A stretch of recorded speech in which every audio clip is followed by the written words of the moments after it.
அஜீரணக் கோளாறு, தொப்பை, ஏப்பம், புளிச்ச ஏப்பம், பசியின்மை இவைகளுக்கு காரணம் வயிற்றில் ஜீரண சக்தி இல்லாததுதான். இந்த துன்பத்திலிருந்து நாம் விடுபடுவதற்கு நம்முடைய உணவு முறையில் சிறிது மாற்றம் கண்டிப்பாக செய்ய வேண்டும். அதாவது வாரம் ஒரு நாள் மட்டுமே அசைவ உணவுகளை எடுத்து கொள்ள வேண்டும். அதுவும் மதிய உணவில் மட்டுமே சேர்த்து கொள்ள வேண்டும். சூரியன் மறைந்து சந்திரன் வரும்பொழுது குளிர்ச்சி ஆரம்பமாகிவிடும்.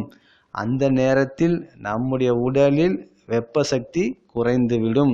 ஜீரண மண்டலங்கள் எல்லாம் ஓய்வெடுக்க ஆரம்பித்துவிடும். அந்த நேரத்தில் நாம் அசைவ உணவுகளை தவிர்க்க வேண்டும், சாப்பிடக்கூடாது. அசைவங்கள் சாப்பிட வேண்டும் என்று விருப்பம் உள்ளவர்கள் மதியம் மட்டும் வாரம் ஒரு நாள் மட்டன் அல்லது மீன் வகைகளை சாப்பிட்டு கொள்ளவும், திருப்தியாக சாப்பிடவும். வேறு எந்த விதமான உணவு வகைகளையும் அசைவ உணவு வகைகளை சாப்பிட வேண்டிய அவசியமில்லை. நம்முடைய உடலானது உயிர் சக்தியுடன் ஒவ்வொரு செல்லும் தன்னைத்தானே புதுப்பித்து கொண்டிருக்கின்றன.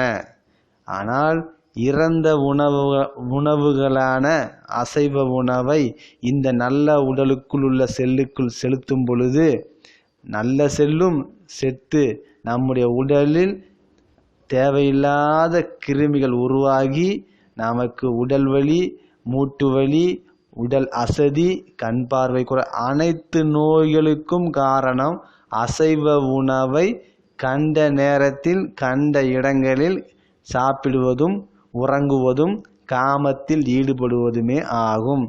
எனவே அசைவ உணவு சாப்பிட வேண்டும் என்று விரும்புபவர்கள் வாரம் ஒரு நாள் மதியம் 1-2 மணிக்குள் சூடான உணவுடன் சேர்த்து மட்டன் அல்லது மீனை சமைத்து உண்ண வேண்டும். இதில் ஏதேனும் சந்தேகங்கள் இருப்பின் மேலும் சிக்கன், முட்டையை கண்டிப்பாக தவிர்க்கவும். அதில் பல வேதிப்பொருட்கள் இருக்கின்றன. உங்களுக்கு ஏதேனும் சந்தேகங்கள் இருப்பின் என்னை அழைக்கவும். 9840810382 செந்தில் குமார், சென்னை. நன்றி.